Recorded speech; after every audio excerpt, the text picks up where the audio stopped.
গরমকালে পান্তা ভাত তো অনেকেই খেয়েছেন।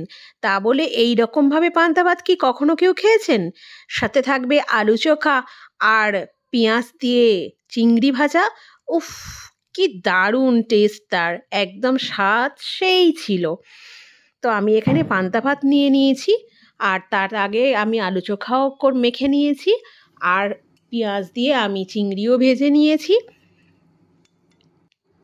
এবারে পান্তা ভাতও নিয়ে নিলাম।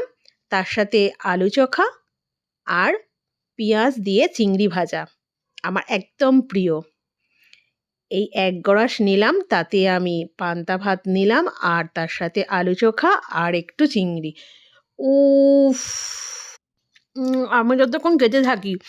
আর আপনারা কিন্তু চ্যানেলটা অবশ্যই সাবস্ক্রাইব করে আর একটা লাইক দিয়ে অবশ্যই যাবেন। আর অবশ্যই কমেন্টে জানাবেন আপনাদের কেমন লাগলো এমন।